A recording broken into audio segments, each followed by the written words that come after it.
మొక్కలు నాటడం ఇంపార్టెంట్ కాదు, దాని సంరక్షణ అది ప్రాముఖ్యం. కానీ ఇక్కడ భూమి మీద గురించి చెప్పలా వాక్యం.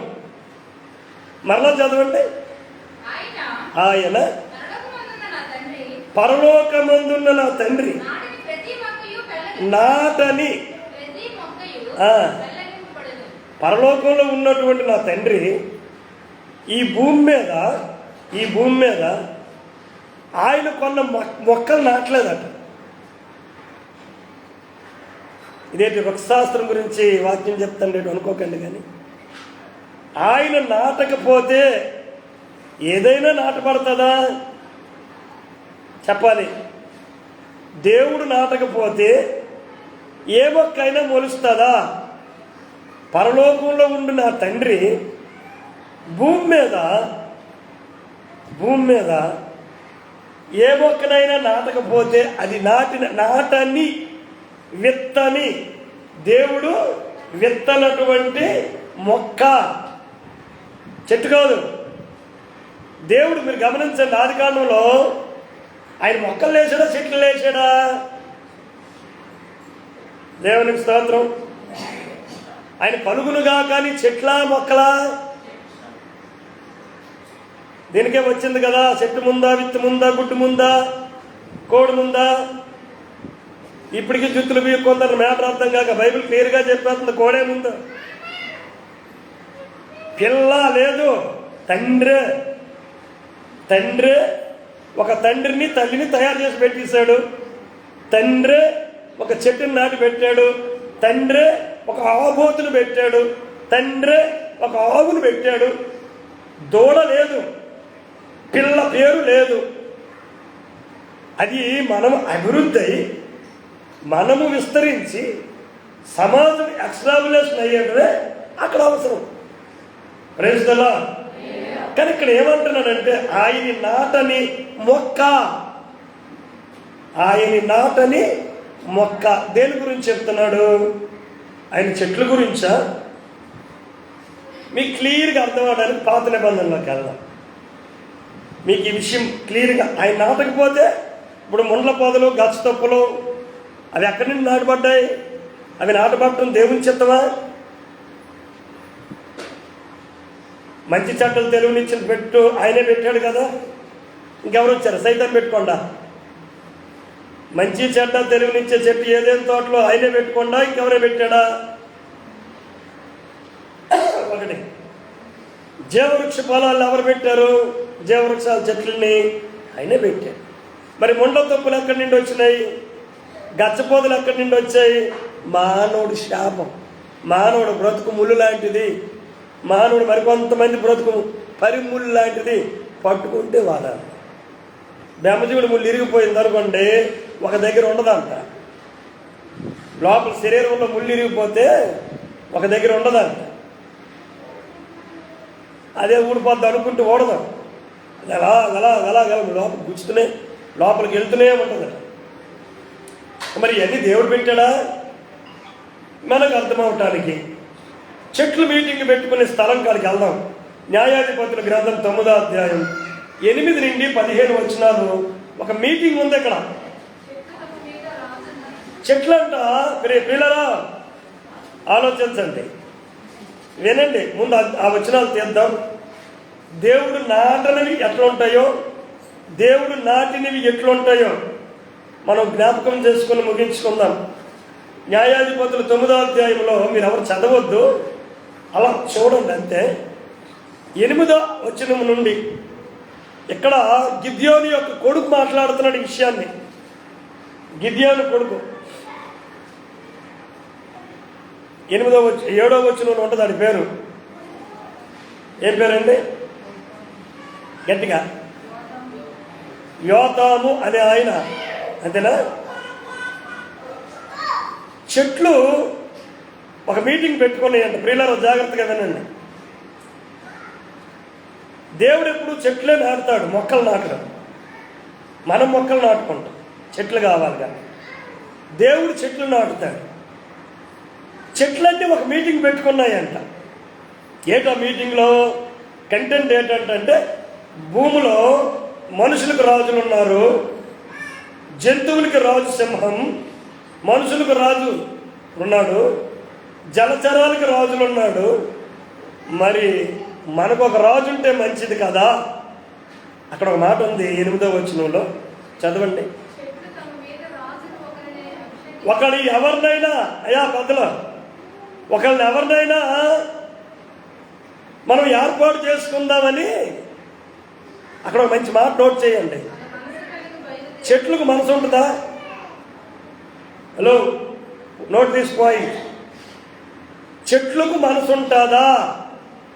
కానీ చెట్లంట మనసు కలిసాయి. ఒరే, నువ్వు మీ అమ్మకి గలవు, మీ నాన్నకి గలవు, అమ్మోయి నువ్వు ఎవరికి గలవు. మరి దేవుడు నిన్నెలాగా ఆశీర్వదిస్తాడట?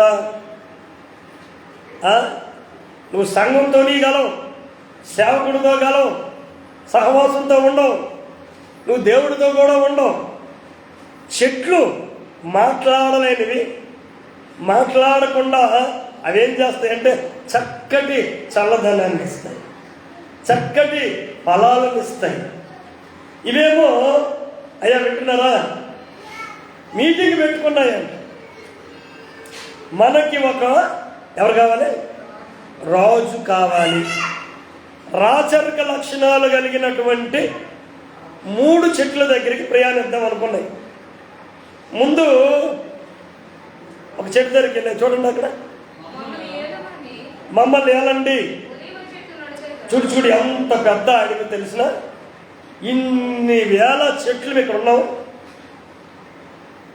ఒలివ చెట్టున ఫస్ట్దే ఒలివ చెట్టు దగ్గరికి వెళ్ళి, అయ్యా ఒలివ చెట్టు మమ్మల్ని ఏలండి సార్, మేమే స్వతంత్రంగా మీ మీద ఎలాంటి కాంపిటీషన్ లేకుండా, ఎలాంటి పోటీతత్వం లేకుండా మిమ్మల్ని రాజును చేయాలనుకుంటున్నాం. ఏకచక్రాధిపత్యముగా మిమ్మల్ని మేము రాజును చేయాలనుకుంటున్నాం అని ఏక మనసుతో మేము వచ్చాం సార్ అని ఏ చెట్టుని అడిగేయండి? అది గుర్తుపెట్టండి.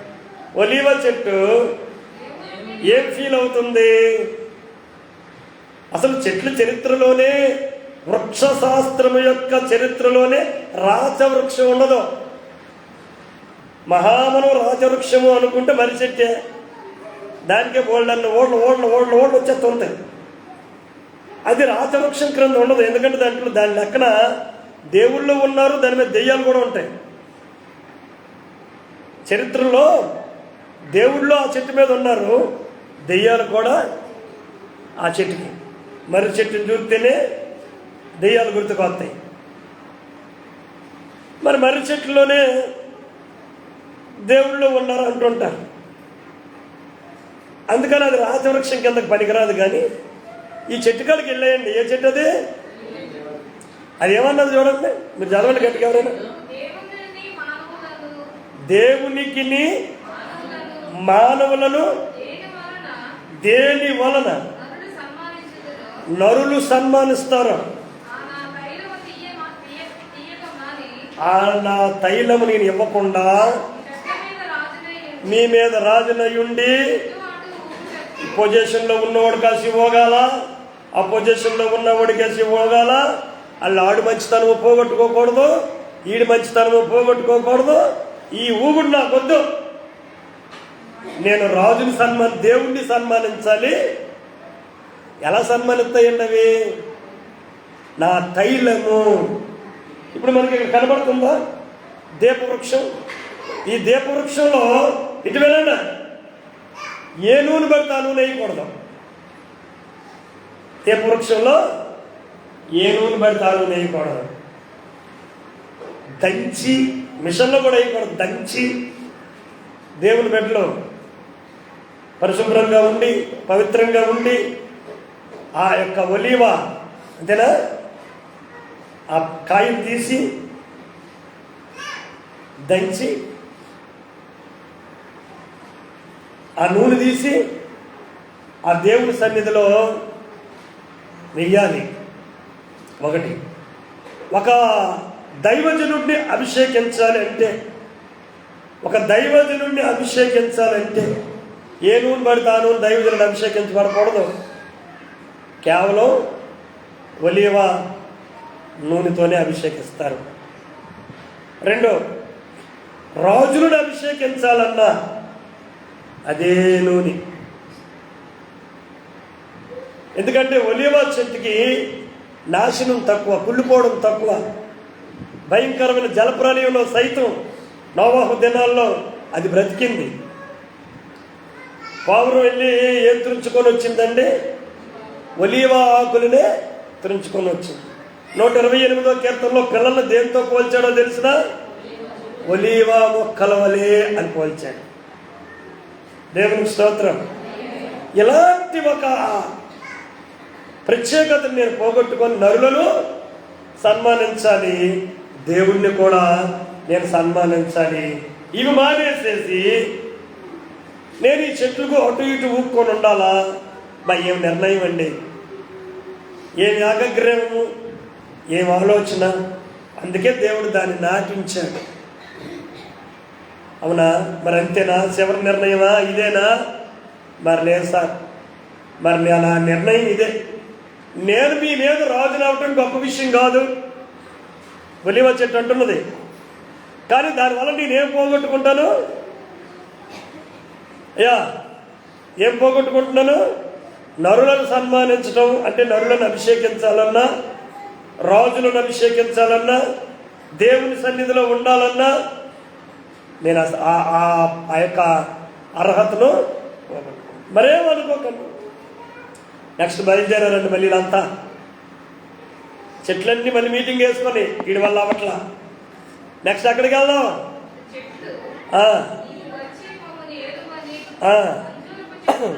ఎవరిని అడుగుతున్నా? మళ్ళీ వెళ్ళి అంజూరపు చెట్టుని అడిగాయి. అంజూరపు చెట్టు ఏమన్నదంటే, అయ్యా గుప్త గారు వింటున్నారా? చూస్తున్నారు, వాక్యం మూసేశారు మీరు, అందుకే నిద్ర వస్తుంది. అంజూరపు చెట్టు ఏమన్నా చూసారా? చెట్ల మీద రాజునై ఉండి అటు ఇటు ఊగుటకు నా మాధుర్యాన్ని, నా మంచి ఫలాన్ని నేను ఈక మానియాలా? అమ్మా చూస్తారా? నా మాధుర్యం ఉంది, నా మంచితనం ఉంది. నా మాధుర్యాన్ని, నా మంచితనాన్ని నేను ఎవరికి ఇవ్వాలి? చూడండి అక్కడ, నా మాధుర్యాన్ని దేవునికి ఇవ్వాలి. చూడండి, అంజూరపు పళ్ళు ముద్ద ఒక రాజుకు రాజు పుండు వస్తే చచ్చిపోయేంత క్యాన్సర్. హిజ్కియా యెషయాతో చెప్పాడు, యెషయా ఈ అంజూరపు పళ్ళు ముద్ద బాగా తయారు చేసి హిజ్కియాకి జబ్బు ఉంది కదా, పుండు ఉంది కదా, దాని మీద పెట్టు, నేను స్వస్థపరుస్తాను అన్నాడు. అంజూరపు పళ్ళు చాలా మధురమైనవి. ఒక పాస్ట్ గారు తెచ్చి ఇచ్చారు ఒకరోజు, ఒక 2-3. అది గులాబీ రంగులో నుండి దాంట్ లోపల పంచదార గుళికలు ఉన్నాయి లోపల. చాలా తీయగా ఉంది. మనకు దొరికిన డూప్లికేట్, ఒరిజినల్ చెట్టుకి కాసినటువంటి అంజూరాలు అవి ఎంత మధురమైనవి. తర్వాత ఆ పండ్ల ముద్దలో స్వస్థత లక్షణాలు ఉన్నాయి. అందుకేమందదా, నా మాధుర్యము, నా మంచి. నేను ఇవ్వక మానేసేసి చెట్ల మీద ఇటు అటు ఊగుతానా అనుకొని వచ్చి, సరే ఆ చెట్టు నొక్కేసేసి 3వ దగ్గరికి వెళ్ళాయి. నీవు వచ్చి మమ్మల్ని ఏలమని. ఎవరినమ్మా? ద్రాక్షవల్లిని అడగగా. దేవుణ్ణి మానవుల్ని గమనిస్తున్నారా? ఈ 3 చెట్లు చెప్పేది ఏంటంటే సంఘము సన్మానించబడాలి, దేవుడు సన్మానించబడాలి. అవి చెప్పేవేటండి? 2 నా మధురమైన ద్రాక్షరసం ఇవ్వక నేను ఉండను, నేను రాజుగా ఉండను. 3 తృణీకరించి ఉన్నత స్థాయిని విడిచిపెట్టేసి, అందుకే దేవుని సన్నిధిలో నేటి మధురమైనదిగా యేసు ప్రభువు వారు కూడా నేను నిజమైన ద్రాక్షవల్లిని. నా తండ్రి వ్యవసాయకుడు, నాలో మీరు అంటుకట్టండి అన్నాడు. ద్రాక్ష రసాన్ని పట్టుకొని ఇది నా రక్తము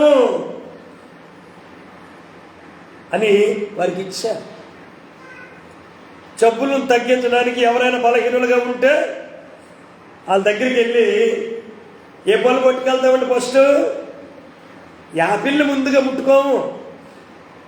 కేజీ యాపిల్ కొంటే పెద్ద మ్యాటర్ ఏమి ఉండదు, కానీ కేజీ ద్రాక్ష పళ్ళు పట్టుకెళ్తే దాన్ని బట్టి కొంత ఉపశమనం కలుగుద్దంట ద్రాక్ష పళ్ళు వల్ల. దేవునికి స్తోత్రం. గట్టిగా హల్లెలూయా. అరాడు ఆవిడాడా రై ఒడు నువ్వు రైట్ చర్చిలోకే అక్కడ చేస్తున్నా. Praise the lord. హల్లెలూయా. గట్టిగా చెప్పండి కూడా దేవుని నామాన్ని మహిమపరుద్దాం. Praise the lord. ఏమన్నాడండి? మొదట ఒలీవ చెట్టు ఒప్పుకోలా. కారణం అది దేవుని చేత నాటబడింది. 2 అంజూరపు చెట్టు ఒప్పుకోలా, అది కూడా దేవుని చేత నాటబడింది. 3 ద్రాక్ష చెట్లు ఒప్పుకోలా, అవి కూడా దేవుని చేత నాటబడ్డాయి. తేరా మోకొమ్మడిగా పదండి అనుకొని ముళ్ళతోపు దగ్గరికి వెళ్ళాయి. మరి ఎవడు దిక్కులేదు, మరి ఏం చేస్తాం? మాకు మొత్తానికి కావాల్సింది కూడా రాజు కావాలా, ఓడైతే అయితే. చూడండి, ఆ ముళ్ళతోపు దగ్గరికి వెళ్ళాయి. ఏమన్నాయి? నీవు వచ్చి మమ్మల్ని అను అని ముళ్ళ పొద యొద్ద మనవి చేస్తే నిజమా? అవునా? నన్ను రాజు చేస్తా. అయితే నా నీళ్ళలోకి రండి. అది ఎంత ఉంటుందండి దాన్ని నీళ్ళలోకి వెళ్తానికి? అది లోబాడదాం, అది దేనికి వంగదు. కాబట్టి దానికే అగ్గెడతారు, మొత్తం గాలిస్తుంది. ఎవడైనా అగ్గెడితే దేనికి వెళ్తాడండి? చెట్టును ముట్టించడం. ముందు దేని గాలుస్తారా? ఎండిపోయి ఉంటే ముళ్ళపోతలు దాన్ని గాలుస్తాడు. దేవుడు కూడా కాల్చిన ముళ్ళ పొదలో నుండే మాట్లాడాడు. అది కాల్చబడితేనే అందులో నుండి స్వరం వస్తుంది. మనం ఒకవేళ ముళ్ళ పొదల్లాగా ఉన్నామా? అది దేవుడి వలన నాటబడింది కాదు. దేవుని శాపం భూమి మీదకి వచ్చింది కనుక ఆ ముళ్ళ పొదలో వచ్చాయి. మరి దేవుడు పొదల్లోంచి మాట్లాడాడు కదా, అది ముళ్ళ పొదలు కావు. అది మనం చూడండి, గడ్డి ఇల్లుని వేస్తామా? దాన్ని ఏ గడ్డి అంటాం? రెల్లగడ్డి. అలాంటి పొద, ఒక పొద అన్నాడు. ముళ్ళ పొద కాదు, ఒక పొద. దాన్ని ఈ విధంగా కూడా మనం మాట్లాడుకోవచ్చు. మన ఒకవేళ ముళ్ళంటి స్వభావం కలిగిన వాళ్ళం అయితే మనం కాల్చబడితేనే తప్ప దేవుడు మనలో నుంచి మాట్లాడు. మోషేతో ముండ్ల పొదలో నుండే మాట్లాడాడంటే ముండ్ల పొద కాలుతుంది, కానీ బూడిద కాల, పచ్చిగానే ఉంది, కాలుతుంది. దేవుడు నీలోనికి వస్తే, నీవు కాల్చబడితేనే, నీవు లోబడితేనే దేవుడు నీతో మాట్లాడతాడు. దేవుడికి స్తోత్రం. నీవు లోబడకుండా చూడండి, రాచవృక్షమే ఏడుది ఒలీవ చెట్టు, రాచవృక్షమే అంజూరపు చెట్టు, పేరున్నటువంటి చెట్టే ద్రాక్షవల్లి. ఏమన్నాయి? రాజరకాలు మాకొద్దు, మేము దేవుణ్ణి సన్మానించాలి, సంఘాన్ని గౌరవించాలి. మా టార్గెట్ అది. కానీ ముళ్ళ వంటి మనుషులు ఎలా ఉంటాడో తెలుసునా? చూడండి, చదువుకున్న మత్తయి సువార్త 25వ అధ్యాయం 41 నుండి. తండ్రి చేత నాటబడినవి ఇవే మనిషిలో, తండ్రి చేత నాటబడనివి.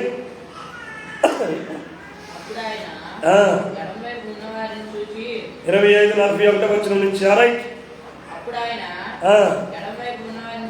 ఎడమ వైపు ఉన్న వారిని చూచి శపింపబడిన వారులారా, నన్ను విడిచి అపవాదికిని వారి దూతలకును నిత్యాగ్నిలోనికి పోవండి. నేను ఆకలి గుంటిని, పెట్టలేరు, దప్పికొన్నాను, దాహం తీయలేరు, ఎంగిల్ చేతితో కూడా కాకిలు కొట్టలేరు. మీరేం పొత్తులరా? దేవుడు నాటబడిన వాళ్ళ, మీరు దేవుని చేత నాటబడిన వాళ్ళ. గంట కొట్టద్దని చెప్పారు, గంట కొట్టద్దని చెప్పారు. దేవునికి స్తోత్రం, హల్లెలూయా. దేవుని చేత నాటబడిన వాళ్ళ సంగతి ఎలాగుందో రాశాడు అక్కడ. అర్థమవుతుందా? చూడండి, 17వ అధ్యాయం మత్తయి సువార్తలో 15:15లో 15వ అధ్యాయం 17వ వచనం చదువుతావా? మత్తయి సువార్త 15. నోట్లోనికి పోయింది ఏది కూడా మనిషిని అపవిత్రం చేయదు. చదువు. బహిర్భూమిలోకి వెళ్ళిపోద్ది. అవునులే, నవ్వుక, నువ్వు మళ్ళీ ఎందుకు నవ్వుతున్నా? ఏదో తింటే కదా వెళ్తుంది, దానికి నవ్వేందుకు? కరెక్ట్ పాయింట్ వచ్చింది, నవ్వుతున్నా. మనిషిలో నుండి అన్యున్నది చూడు అక్కడ. మనం ఎంత తిన్నా ఏమైపోద్దండి? కేజీలు 1000 రూపాయలు ఖర్చు పెట్టి సకల జీవరాశులు, చేప, ఫిష్, మటను, మాంసం, అంతేనా, చికెను, కోడికూర మొత్తం అంటే ఎక్కడికి వెళ్తాయి? కడుపులోకి వెళ్తాయి, నెక్స్ట్ చెరువులోకి వెళ్తాయి. అల్లేంటి? కానీ మనుషుల నుండి కొన్ని బయటకు వస్తాయి ఏంటండి? ఇవే మనిషి నాటనవి అంట. దేవుడు నాటనవి ఏవి ఉన్నాయి చూడండి అక్కడ. చదువురా.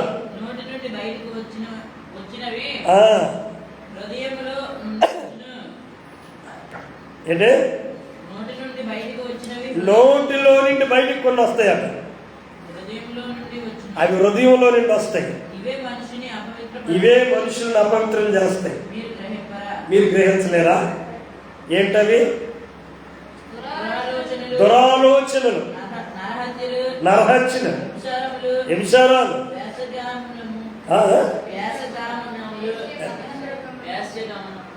వేశ్యాగమనములు, తెలుక్కొచ్చిన కష్టాలు అవి. ఇవన్నీ కూడా కిందకి వెళ్ళిపో. ఇవన్నీ కూడా మనిషిలో నుండి బయటకు వచ్చి దేవుడు నాటని మొక్కల వలె చేస్తున్నాయి. ఒక అంజూరపు చెట్టు యొక్క తగ్గింపు, ఒక ద్రాక్ష చెట్టు యొక్క తగ్గింపు రాజునే చేస్తాయంటే ఈ దీనత్వమే నిన్ను ఉన్నత స్థానానికి తీసుకెళ్లేదే. నువ్వు దేవునికి, దైవజనునికి, సంఘానికి, పెద్దలకి నువ్వెంత లోబడతావో అంత పైకి ఎంత పడతావు. యేసు ప్రభు వారు దేని విడిచిపెట్టుకున్నారు చెప్పనా? జకరియా గ్రంథం 2వ అధ్యాయం చివరి వరకు ఎంత చదివాం? జకరియా గ్రంథం 2వ అధ్యాయం చివరి వచనం ఇందాక చదివిన మాట గుర్తు చేసుకోండి. పదికాల ప్రార్థనలో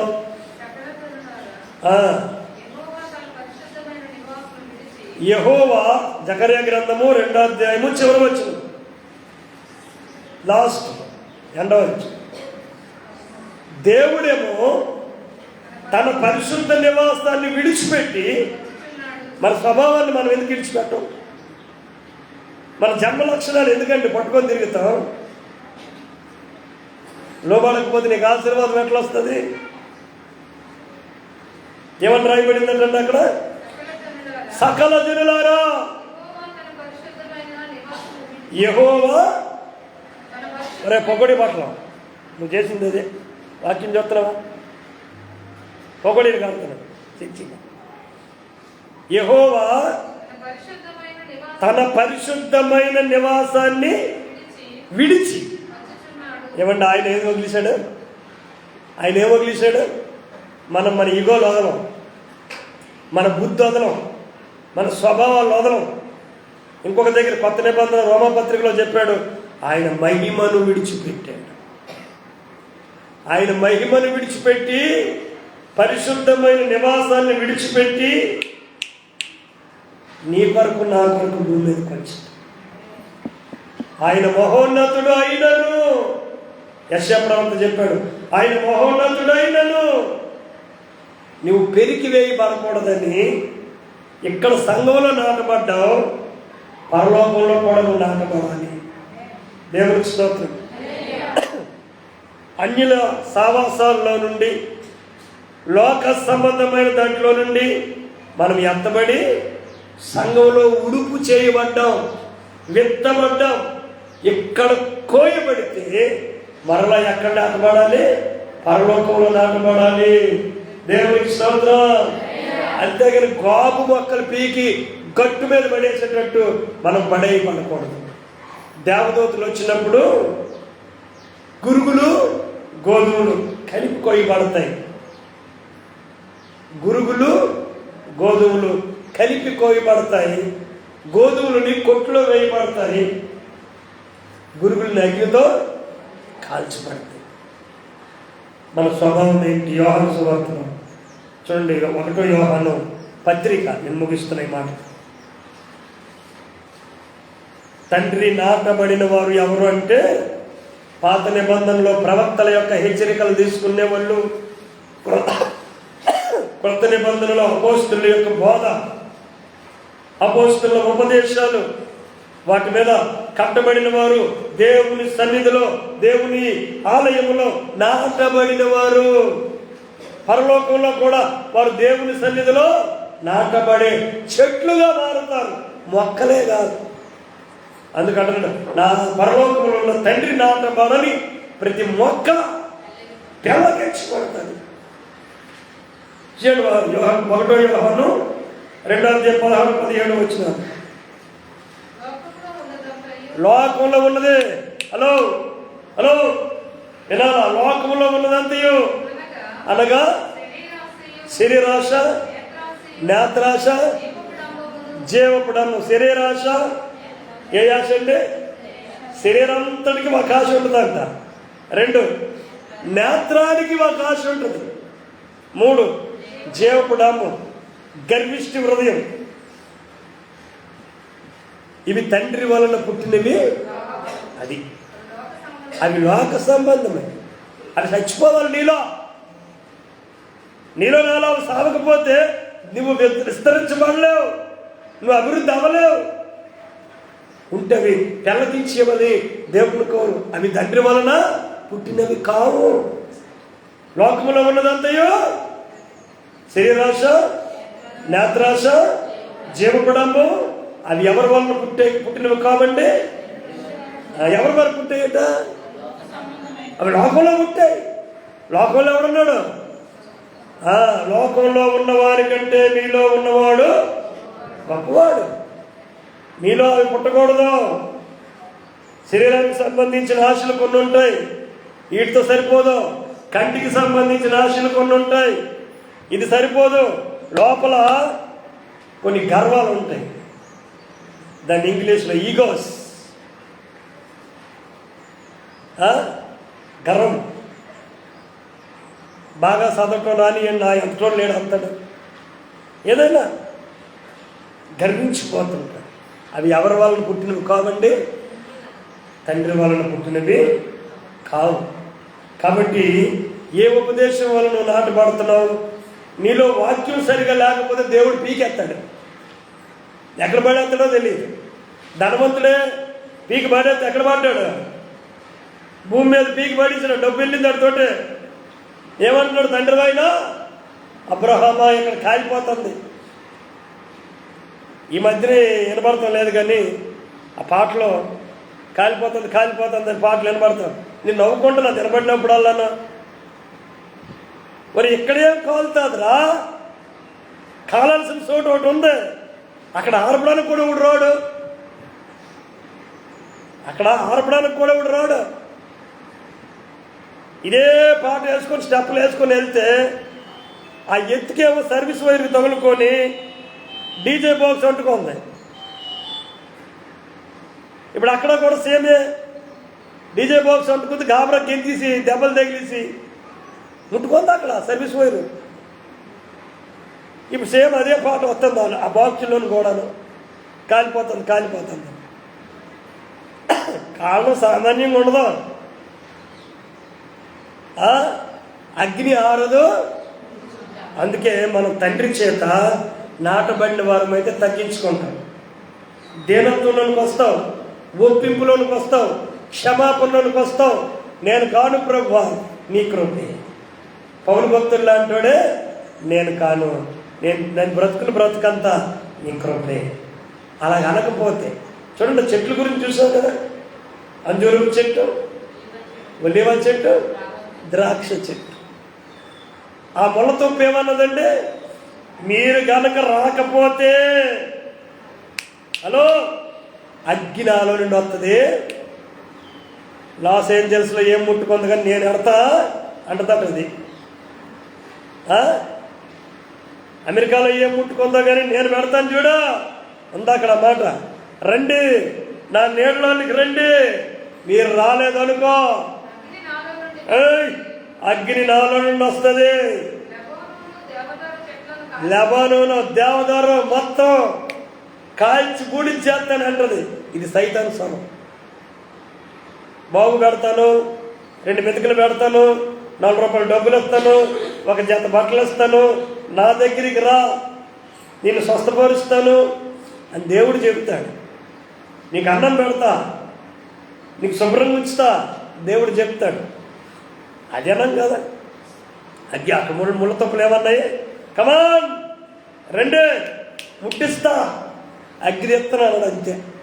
హల్లెలూయా. ఏదైనా కాల్చడానికి ముందు ఏమవుతుంది, పనికి మళ్ళీ ముళ్ళు తొప్పులు కాలుస్తాడు. అందుకే ఇక్కడ చెప్పబడి చివరి మాట చదువు ముగించి హెబ్రీ పత్రిక 12వ అధ్యాయము 15-16 వచనం చదువుకున్నాం. 15వ వచనం, 12వ వచనం, 12వ అధ్యాయము హెబ్రీ పత్రిక 15వ వచనం. మీలో ఎవడైనా ఒకవేళ మీలో ఎవడైనా దేవుని కృపను పొందకుండా పెరికివేయబడిన చెట్టు వలె ఉంటామేమో. దేవుని కృపను పొందకుండా చేదైన వేరు ఏదైనా మొలిచి మిమ్మల్ని కలవరపరుస్తుందేమో, మీరు చూసుకోండి. యాకోబు అన్న భ్రష్టుడైపోయాడని చెప్పి అక్కడ రాయబడుతుంది. చేదైన వేరు మొలవకూడదు. మొలుస్తుంది, ఏమవుతుంది, కలవరపరుస్తుంది. అప్పుడు నీ పాట ఏంటే, కలవరపడినే. ఇక మొలిచిందే సేదైన వేరు. అది పక్కనెట్టుకొని ఆ సేదైన వేరు లోపలెట్టుకొని నీ చుట్టూ సమస్యలు ఎట్టుకొని నీవు నా కొండగా కొండో బాండో అయిపోద్ది. నీవు నాకు ఉండగా అని మరి పాడలేవు. నీవు నాకు కొండగానే పాడుతావు. అప్పుడు కొండ తెప్పేలా అవుతుంది అక్కడ. ఎందుకో లోపల సాతాను గడ మంట పెడుతున్నాడు. ఎందుకో నీలో చేదైన వేరు ఏదైనా మొలిచి నిన్ను కలవరపరిస్తే అనేకులు అపవిత్రులు అవుతారు అని చెప్పాడు. నువ్వే అపవిత్రమైన పక్కనట్టు ఒక మంచి పండు, ఒక 10 మంచి పళ్ళు దగ్గర గుప్తా గారు ఒక్క కుళ్ళిన పండు ఉంటే అది బాగైపోవచ్చు కదా. సీజన్ అవుతుంది, పళ్ళ సీజన్. ఏం పళ్ళు కదా, నిన్నటి వరకు అడ్డుపళ్ళు సీజన్. ఒక్క చెడు పండు ఒక పెడలో ఉంటే మిగతా పళ్ళు అండి మరి అన్ని మంచి పళ్ళు ఉన్నాయి కదా, అవి ఒక్కడిని మార్చలేరా? ఒక్క చండాలుడు 10 మంది మంచి వాళ్ళు ఉంటే మొత్తం కూటం పేకనే. ఆళ్ళు అంత పవర్ ఉంటుంది. మరి మీరు బీర్లే తాగండి, బీర్లు కూడా వద్దు, పెప్సీ తాగండి అని తెస్తాడు ముందు. ఒక్క చండాలు ఉంటుంది. అందుకే అంటున్నాడు మనం మత్తయి సువార్త 15లో 13వ వచనంకి వచ్చినప్పుడు ఏం చెప్పాడండి, తండ్రి నాటని ప్రతి మొక్క పెకలించబడును. అది తండ్రి నాటింది కాదు.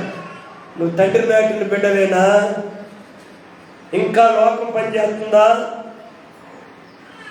లోకంలో సగం, సంఘంలో సగం, దేవుని కాడ సగం, తెయ్యం దగ్గర సగం, తెల్లగించేస్తాడట. నువ్వు అంజూరపు చెట్టులాగా నిలబడగలగాలి. నిన్న దేవుణ్ణి మనుషులను, ఒలివ చెట్టులాగా నిలబడు. దేవుణ్ణి మనుషులను సన్మానిస్తాను. దేవుణ్ణి మనుషులకు నా మంచితనము, నా మాధుర్యాన్ని నేను ఇవ్వగలనని అంజూరం నిలబడింది. నేను దేవునికి మనుషులకి గౌరవార్థంగా ఉండినట్లుగా ద్రాక్ష రసాన్ని నేను ఇస్తానని ద్రాక్ష చెట్టు నిలబడింది. ముళ్ళ చెట్టు కమాన్ రండి, కాల్చిపూడి చెత్త రాకపోతే. ప్రియులారా, ప్రార్థన చేసుకుందామా? నువ్వు పెళ్ళకింపబడిన స్థితిలో ఉన్నావా? దేవుని వలన నాటబడిన చెట్టువేనా? పెళ్ళగించబడిన చెట్టువా? ప్రార్థన చేసుకుందాం ప్రియులారా. నువ్వు పెళ్ళగించబడకూడదు ప్రభువా, నేను ఒక అంజూరు చెట్టు వలె నాటబడాలి, ఒక ఒలీవ చెట్టు వలె నాటబడాలి, ఒక ద్రాక్ష చెట్టు వలె నాటబడాలి. ప్రార్థన చేసుకుందాం. పాస్టర్ గారు ప్రార్థన చేస్తారు, ముగించుకుందాం. స్తోత్రం స్తోత్రం స్తోత్రం.